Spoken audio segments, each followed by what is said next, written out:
Otelimizin resepsiyonuna geldik. Birazcık dinlendik. Tabii tekrardan düğün evine geçeceğiz. Çünkü öğlenin sıcağını bekliyoruz. Biraz düğünlerde genellikle öğlen sıcaklarında içeriye kaçarlar. Düğün sahipleri olsun, akrabalar olsun dağılırlar.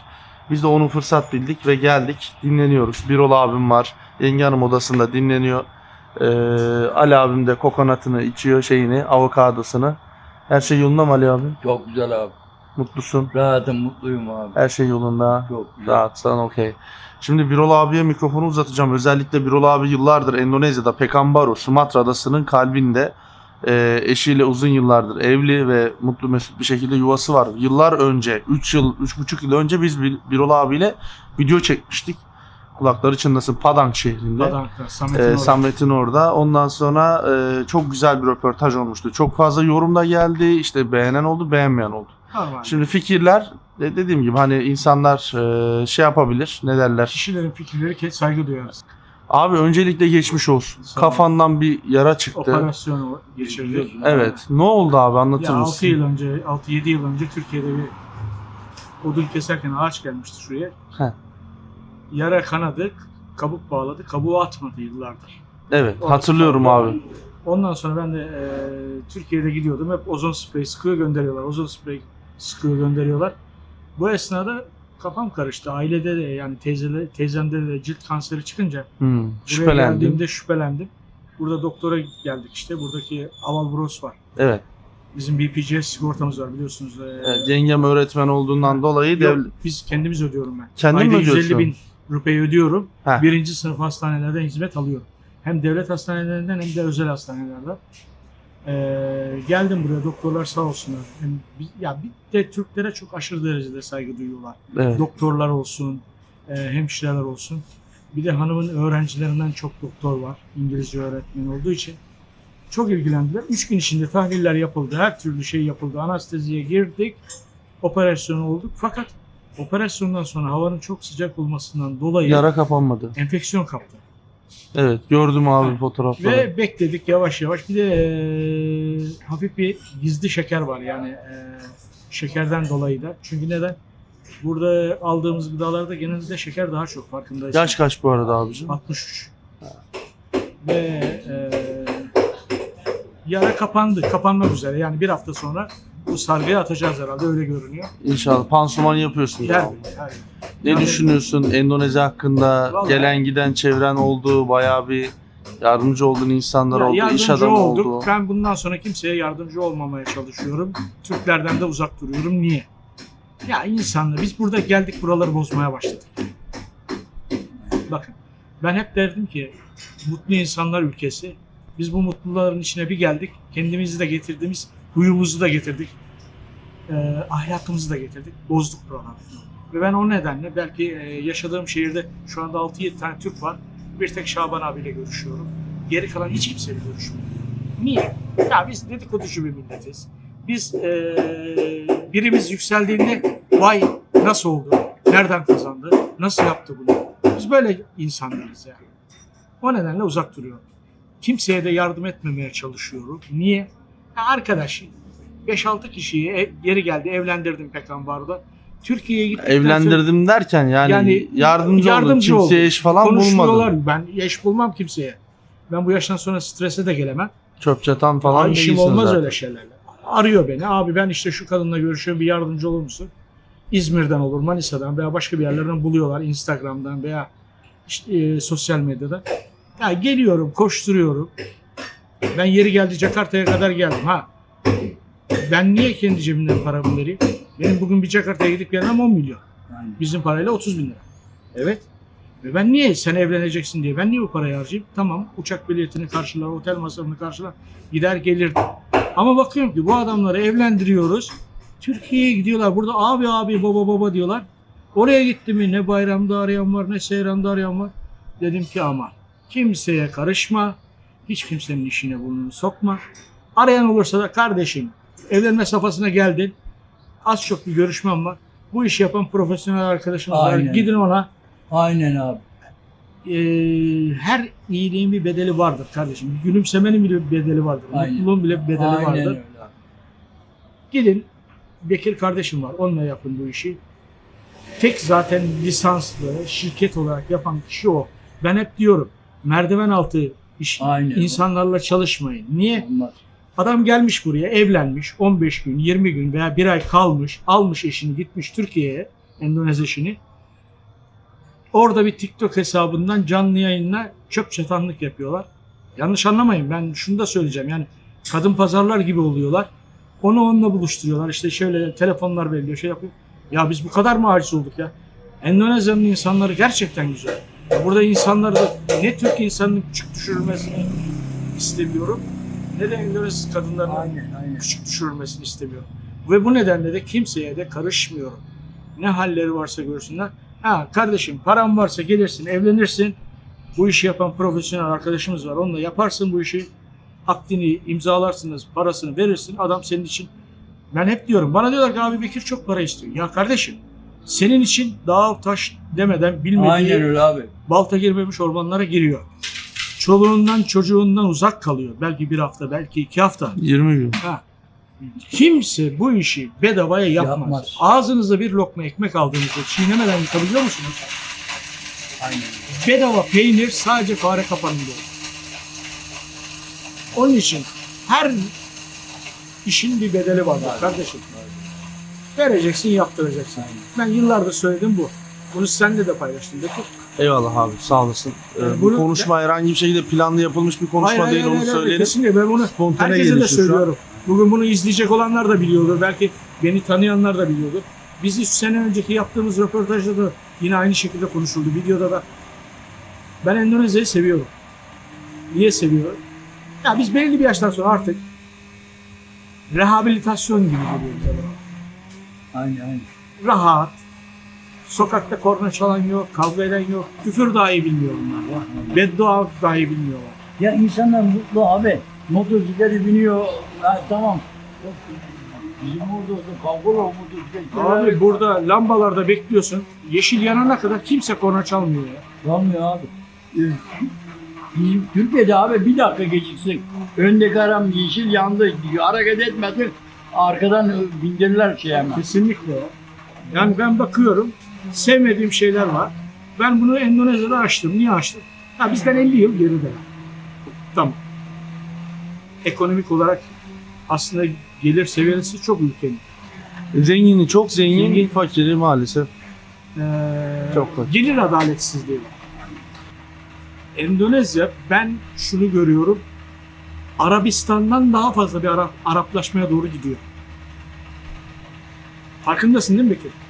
Yani bakın doğudan bahsetmiyorum. Batıya doğru gittikçe Sumatra adasından işte Lampung'dan Jambi, Palembang, Jambi, Pekanbaru şeye doğru gittikçe, Aceh'e doğru gittikçe bizdeki Van'dan İzmir'e doğru gittikçe dini değerler Bölgeden bölgeye değişiyor abi Birol abi. Şimdi ben Ama Endonezya'nın Sumatra 250 adasını açmış. adasına gittim toplam. Ha. 250 adasını, yengem de geldi bu arada. seni 250 adasına gittim. Her adasında farklı. Şimdi bu Araplaşma mevzusunu şurada hak veriyorum sana. Banjarmasin ve Banjarbaru inanılmaz bir şekilde Araplaşma mevzusu var. Yani şıhlar ve şeyhler mevzusu var. Ben saygı duyuyorum. Sekte dediğimiz Aynen. tarikatlar var. 73 Orada tane tarikat var. Kabe örtüsünün şeyhler tarafından parça parça edilip her şeyhin, her şıhın evinde olduğunu da gördüm. Ve bunu gören izlediğim izleyicilerim de oldu, hatırlıyor musun? Yeah. Umrah. She I say say from the zeytin Arab. minyak. No, from Yeah. the Turkey. Yeah. I say. Yeah. Arap kaçak diyor leblebiye. Yeah. Burada her şeye Arap diyorlar. Yani bizim döner bile burada şıvarma oluyor. Kebap. Kebap da aynı ama kebap Türkiye kebap. Öyle. Yalnız bana soruyorlar abi ben gelsem orada ne iş yaparım diyorlar. Diyorum ki kadayıf dökmesini biliyorsan, künefe yapmayı biliyorsan burada diyorum her ay bir araba alırsın. Alırsın. Ama onu güzel bir yer açman lazım. bak, İyi bir esnaf Jakarta'da olman. değil. Bütçen de olacak abi. Jakarta'da değil. Burada şimdi Pekanbaru çok enteresan bir şey. Bangkinang var, Batam var, Evet. Dumai var. Bunlar hep Riau. Evet. Buranın özelliği Riau bölgesi diye geçer. Riau eyaletine bağlı. Evet. Eyalet bölge. Şimdi burası petrol zengini olduğu için burada çok büyük fabrikalar var. Evet, doğalgaz Şimdi biz hep fabrikası, şunu petrol. ticari olarak baktığınızda buraya gelecek olan mühendisleri, işletme sahiplerini tutmanız için çok lüks otelleriniz, çok lüks restoranlarınız. Özür dilerim abicim. Baku mau minum apa? Avokat mau? Avocado pinggan. Okay. You drink Ayo. me later, me later. You Together maybe. me later. Abi sana da bir tane söyleyeyim. Tamam. Hadi satula git oğlum. İyi ya. Avukat. Yani Pekanbaro'yu ben niye sevdim? Modernleşmeye doğru giden bir şehir ve modern bir şehir. Hayır abi. Sen Pekanbaro'yu niye sevdin biliyor musun? Eşimden dolayı. Hayır. Yo biz Airtrist'teydik daha önce. Ne olursa olsun abi. Hayır. Sen nereye gidiyorsan orayı seviyorsun. Çünkü yengem yanında. Şimdi bak şöyle söyleyeyim. Ben Airtrist'teyken daha farklı bir yaşam tarzımız vardı. Burada daha farklı bir yaşam tarzımız var. Hastanemiz yakın, alışveriş merkezlerimiz yakın. Baya güzel alışveriş merkezlerimiz var. Yani Jakarta'ya girdiğimde ben İstanbul gibi görüyorum. 42 milyonla dünyanın en büyük şehri biliyor musunuz? Çok büyük. Eskiden Tokyo'ydu birinci. Şimdi Jakarta dünyanın en büyük şehri. En büyük şehri oldu. 42 Ama milyona. şimdi şöyle diyorlar. Jakarta Onu da bir boşalıyor. açıklık getirelim arkadaşlar. Birol abi onu da ben araştırdım. Maalesef sadece devlet dairelerini taşıyorlar. Hani boşalma diye bir şey yok. Kalimantan'a gidiyor. Kalimantan'a Yani devlet Cumhurbaşkanlığı daireleri değişiyor köşkü ama falan. çökme falan yok abi. Ne diyorlar? Nedir Bunun bu? nedenini anlatayım ben sana bak. Jakarta'da yaşayan biri olarak. Jakarta maalesef işte doğadan kaynaklı, yağmurdan kaynaklı çok fazla su alıyor. Evet. Yani her geçen seneye göre yağmur sezonlarında inanılmaz bir su artışı Bu var. sene özellikle. Bu sene de oldu. Şimdi yağmur sezonlarında sular yükselir. Yağmur sezonu olmadığı zamanda da sular alçalır. Alçaldığı zaman insanlar rahat eder. O suların yani Enggak apa-apa. okey Udah, udah, baba. Suların yükseldiği zaman insanlar ne yapar? O zaman der o bencir der. Yani su taşkınları olur. Devlet yardım etmeye çalışır. Bir şekilde idare ederler. Devlet çözüm bulmaya çalışıyor. Sınırlara duvar örüyor ve her sene 1 metre yükseltmeye çalışıyor. Bunun nedeni de denize doğru açılmaları. Yani sahil kesimlerinde bizim Türkiye'de zenginler villa yapar ama burada sahil kesimlerinde fakir fukaranın evleri vardır. Endonezya'nın sahillerinde Giderken görüyorsun. Endonezya'nın sahillerinde zenginler yaşamaz, fakirler yaşar. Türkiye'nin sahillerinde zenginler yaşar, fakirler yaşamaz. Bunun nedeni de maalesef ki Su basması oldu. su basması olayı, tsunami olayı ve maalesef ki çok fazla yağmur yağması. Bu sene biz Sumatra Adası'nda biz Pekanbaro'da 10 yıl yaşamadık önce, ama 10 yıl önce Endonezya'da inanılmaz bir su kıtlığı oldu. Bu tarih kitaplarına geçecek bir şey oldu. Hatta Türkiye'de haberlere çıktı. Endonezya'da su kıtlığı var dediğinde ya haberlere çıktı. Google'dan araştırabilirsiniz. Bunun nedeni de hani Türkiye'de bazı kışları kar yağar, bazı kışları hiç kar yağmaz ama ayaz olur. Ama yaz mevsimlerinde de inanılmaz afad olur. Afad olur. Biz Afad olur. İzmir'de ben yağmuru İşte gördüm. fırtınalar yazın ne olduğunu anlayamazsın. Mevsim değişikliği denilen mevzu işte burada devreye giriyor. Endonezya'da şimdi diyor ki ben diyor Java'yı doldurdum. Java'da 85 milyon insan yaşıyor. Türkiye büyüklüğündeki ada 85 milyon nüfusu var. Sadece Endonezya'nın kocaman bir adasında. Şimdi Endonezya diyor ki ben bu adayı diyor nasıl rahatlatabilirim? En azından diyor başkenti taşıyaraktan diyor bir 10 milyon rahatlatacağım düşüncesinde. Ama ben bunun olmayacağını düşünüyorum. Neden? Nüfus inanılmaz hızlı yükseliyor. Sıcak bir memleket olduğundan dolayı kısırlık oranı Endonezyalı kadınlarda %0.1. Türkiye'de Doğurma yaşı yüksek burada. %10 kısırlık oranı. Doğum isteyen kadınlar Türkiye'de çocuk isteyen kadınlar %50. Çoğu istemiyor. Özellikle beyaz yaka kadınlar çocuk istemiyorlar. Bunları Google'dan araştırabilirsiniz. Endonezya'da da kadınların hepsi evlendikten sonra illa bir çocuk istiyor. Baku bisa bahasa Türkiye? Iya mas, iya mas. Konuş hadi. Iya, siap. Seviyor musun Birol abi? You like it mi? Oh, so much. Kurban olurum ben sana. Biar kurban ke rumah sana. Evet. Wow, amazing. My life all of for him. Ya. Benim hayatım diyor, her İnşallah. şeyim diyor. Çok seviyorsun ha. Allah sevginizi Ben daim o beni eylesin. sevdiği için, ben de onu sevdiğim için burada yaşıyorum. Yani benim Türkiye'de de yani ailem Hayatın var, ailem var. Anam var, kardeşlerim var, çocuklarım var. Ama bu bana yakın ya. Değil mi bak? Sometimes Bazen my husband is high emotionals. Bazen sesli konuşuyor benim Aha, kocam. Çok sinirli. Bir dakika abi ben Yeah, yengeme. because maybe there's something wrong and that Çünkü emotional. yanlış bir şey And then olduğunda after that, I say, don't you are seriously.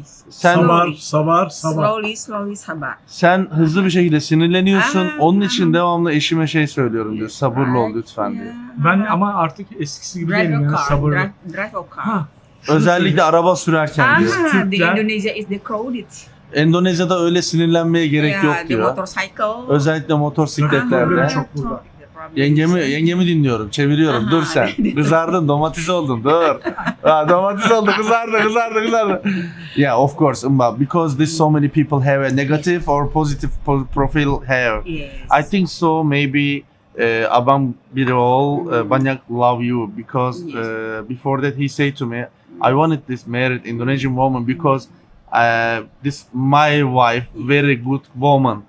Maybe she not love me. Maybe she not life for me. Amazing, impossible. I don't want to marry the Indonesian woman. Maybe he first time see you. Maybe he first time love you like that. And other people maybe have he don't want it. He wanted to maybe say and other people I don't want it. I want it. Love you, sayang. Amazing, very nice. You waiting, sorry. You waiting every time you sabır says. The Indonesian people don't sabır. Only me sabır. No. Endonezyalılar diyor sabırlı değil diyor. Ben sabırlıyım öyle mi diyor? Ve bir yerde artık patlama noktasına geliyorsun. Ya bir anda önüne motosiklet kırıyor. Kadın özellikle. No. Evet. Bekle. When me drive a car, Ben always araba sabır. sürerken sabırlıyımdır. Because me like Because you me Indonesian enjoy, peoples. Yes, me enjoy like drive a car. But you know, there's someone coming. How is it? Ya biz Oh, alışmışız. Ben araba Türkiye'de. sürerken diyor çok tadını Sabırlı. çıkararaktan sürerim. Ama sen sürerken çok panik ve çok Panik, sinirlisin Biz evet. diyor. alışmışız Türkiye'de. Anlıyorum disipline, seni. her şeye. Anlıyorum seni. Aynen. Yengem bunun farkını anlatıyor şu an. Bak Ben kültür kız araba anlatıyor. kullanamam. Abi ben en sonunda kaç Hala yapıyor. Ben oğlanın yanına oturuyorum bazı. Bak. Yani ağzımda affedersin. Çıkmayacak ya. Oğlan diyor. Sakin ol diyor. Sen ehliyetini traktör köyün içinde araba bizim olmadı mı? Yakın mesafeye gidip gelmek için kullandın. Sen sakın trafiğe çıkma. Zapt edemiyorum abi aynı bir olabilir bahsettiği gibi. Yani trafikte sinirleniyoruz. Sinirleniyordu abi. Bak şimdi Ben alıştım ama abi ya. ben de alıştım şimdi burada artık. Neye alıştın? Yengem şikayetçi. Artık Before Before like that, no, like that, same like that, to Umar? time- No, same, right? But not like before. ya Türkiye'ye gittiğimde araba kullanmadım. Önceki Sen- gibi değil diyor. Türkiye'ye gittiğimde bu sefer araba kullanmadım. Çünkü neden? Sağdan direksiyona alıştım. Bu sefer Türkiye'de de araba kullanmaya korkmaya başladım. Çünkü neden? Biz geliş istikametine burada gidiş istikameti bazen insanın kafası dalıyor. Allah. Karşıya Ben geçiyorsun. onun Allah zorluğunu Allah. çok yaşıyorum. İşte o Özellikle Türkiye'de biliyorsunuz araba hani kullanmadım. Türkiye'ye her gittiğimde en az 7.000-8.000 kilometre yol alıyorum. Biliyorum. İlk arabaya aldığım saatler direksiyon sağda olduğundan dolayı Türkiye'de, yok sağda mıydı? Solda direksiyon. Solda, özür dilerim. Olduğundan dolayı Endonezya'da da sağda birazcık kafa gidiyor ama ilk saatler sonrasında da düzeltiyorsun Ben tabii. niye korkuyorum biliyor musun? Dalıp da sola geçmek. O biraz sıkıntı, dikkat etmen Onu lazım. Şaban abi de yapmış. Onu dikkat etmen lazım. Buradan giden herkes bir Türkiye'de önce bir sola geçiyor. Aynen. Çünkü neden? Beyin artık oraya şartlanmış. Aynen. Ben burada mesela çok rahat araba kullanıyorum şu anda. Ama Türkiye'ye gittiğimde zorlanıyorum. Evet. Yaklaşık Hayırlısı 3 olsun. yıldır da bakalım. ehliyet var. Hiç Harika. sorun yok çok şükür. Mbak, tidak ada problem ya? In my life, Yeah. no problem, inshallah. Everything's gonna be okay? Yeah, everything is okay. Only sometimes they're emotional, and then what happened with you? Why Yeah. you emotional? You correct our Yes. yourself. Yes, I say to you, not only Abang Birol, different people they maybe Yes. like that. All same. Uh-huh. Turkish people emoting like Yeah. macho, kras. Yes, right. Ya Şimdi- sert insanlarız biz erkekler olarak özellikle. Buradaki erkekler birazcık daha sakin Ya ve burada nazlı. şimdi dedim yani biraz önce konuştuğumuz gibi ataerkil, anaerkil olayı var ya. Anaerkilden dolayı bunlar aileyi yöneten bunlar ya. Hı hı. Biz de o ipleri vermemeye çalışıyoruz. O nedenle problem yaşıyoruz. No, I say the Yok, farklı bir düşünce içerisindesin sen diyor. Problemimiz olduğu zaman Yeah, benimle konuşalım konuş diyor. diyor. Open. What is your problem? Bir şey olduğu zaman diyor açalım konuyu konuşalım, bir şeyler paylaşalım ya, diyor. yapıyoruz da. You are sharing Mesela with me. What Bir is şey your problem? düşündüğün Biraz- zaman bana danış diyor. Konuşalım diyor. Birbirimize Yeah. hani problemler bu şekilde çözülür diyor. Ama diyor Türk erkeklerinin çoğunda sinirli bir yaklaşım oluyor. O da diyor özellikle Endonezyalı kadınların Anlaşılamamak. içine kapanmasına neden oluyor diyor. Anlaşılamamak sorun. Yani ne kadar İngilizce bilseniz de, ne kadar Endonezce bilseniz de bir yere kadar geldiğinizde anlaşılamıyorsunuz. İşte şimdi bu konuya geldik. Endonezyalı ile evlenmenin negatifi. 1. Kültür farkı 1. Kültür farkı 2. Yemek 3. Temizlik 4. Nedir? Hijyen İletişim. ve iletişim. İletişim abi. Özellikle Yani bunun şimdi ne olursa olsun bizde bir şey sıkıntı. bir sefer söyleniyor. Bu böyle olacak. Yani bizim Türklerde hayat siyah ve beyaz. Bizde gri yok. Birol abi yaşından dolayı diyorum. Sen eğer ki benim yaşlarımda evlenseydin bu sıkıntıyı yaşamayacaktın. İşte biz belirli bir yaştan Eşimle mesela biz mesela hem Türkçe konuşuruz, İngilizce konuşuruz. Eşim çok iyi derecede Türkçe biliyor. İngilizcesi var, Almancası var, Fransızcası var. Şimdi Endonezce'yi de konuşuyoruz. Bizim bir sıkıntımız olmadı bu zamana biz kadar. ona- bazen Sizin İngilizce'de olmasının kelimeler nedeni gelmiyor. de canını yediğim abi. Senin de sıkıntın şu. Yengen mükemmel derecede İngilizce öğretmeni zaten. İngilizcesi var. Senin de İngilizcen var ama bazı durumlarda takılıyorsun. kullanılmayan kelimeleri bir anda karşıma çıkınca ben hiç Kendini kullanmamışım. tanıtamadığından dolayı burada Anlaşılamamak takılıyorsun. problemimiz var. Şimdi İngilizcem var. Mükemmel diyemem ama var. Ya Ama- evlenecek kadar bir İngilizcem var. Tabii canım Ha. neler duydum neler gördüm abi. Vize yaptır gel. Yanımızda İtalyan oturuyordun. Adam bizden bir havalanı girdi. Mustafa'yı bir çat patırladılar. Vize yaptıracakmış dedi. Biz tabii anlamadık olayla. Polis öyle deyince biz vize yaptırmaya gittik. 2 kişi oturuyor. Bir erkek bir kadın. Erkek lallelem etti. Kız ilgilendi. Mustafa ile biraz İngilizce çatpat biliyor. Şey etti. Sizin dedi uygun dedi. Siz vize yaptırmayacaksınız. Siz 29 kaç gün kalacaksın? vizesiz. 22 gün kalacağım. 29 gün kadar sen Aynen. vize yaptırmayacaksın. Dönüş biletini de bak. Öyle de oraya demiş. dedi. Şimdi bir şey daha söyleyeceğim. Buradan giden Endonezyalı kadın dahi dönüş biletini almazsa Ha onu göster dedi polis. buradan giden şimdi benim eşimi ben alayım Türkiye'ye götüreyim desem evlenmeden önce. Şimdi Bir şey olmuyor şimdi. Evlensen bir şey olmaz abi. yok oturma Eşin izni oldu. var zaten. Diyor ki sen Türkiye'ye gidiyorsun ama 30 gün sonra çıkış bileti, Türkiye dönüş bileti nerede diye Endonezya gümrüğü soruyor kadına. Hı hı. Uçağa bindirmiyor. Bunlara da bakın. Yani Türk arkadaşlara şunu söyleyelim. Buradan gelip evlenip de imam nikahıyla götüreceksiniz veya buradan kadın sizin ayağınıza gelecekse biraz oturup düşünün. Aynen abi olmaz abi. İyi araştırın abi. Ve bir de şu var. Ben daha önceki şeyde de bahsetmiştim. Kim hangi erkek kız kardeşini İmam yalnız nikah. başına Aynen. yabancı bir ülkeye bir adamla evlenmek için gönderir? Gelin buraya telli duvaklı alın eşinizi. Aynen öyle. Türkiye'ye mi gidiyorsunuz? Amerika'ya mı gidiyorsunuz? Rusya'ya mı gidiyorsunuz? Çok Nereye güzel bir şey giderseniz söyledin. giderseniz. Şimdi bir şey söyleyeceğim abi. Sadece Endonezya'dan Türkiye evlenmiyor. Yüzlerce, binlerce damat geliyor başka ülkelerden. Mısır'dan, Avustralya, Yeni Zelanda. Özellikle de TikTok'ta karşıma çıkıyor. Her gün başka ülkelerden. Kanada'dan özellikle. Ya abi Amerika'dan geliyorlar Bir de ya. bir şey daha Zenciler söyleyeceğim. falan. Bakın buradaki kadınları siz basit görüyorsunuz böyle hani affedersiniz bekliyor birisi gelse de evleneyim diye. Ya bunlar gariban insanlar ya. Aynen. Buradan kurtulmak için Aynen.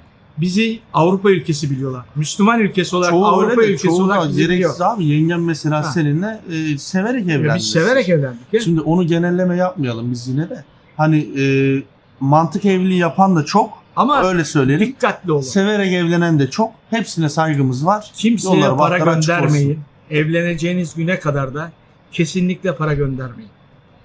Ben bunu özellikle söylüyorum. Parayı gönderirsiniz. Burada Western Union'dan parayı alır, telefonu bir kapatır.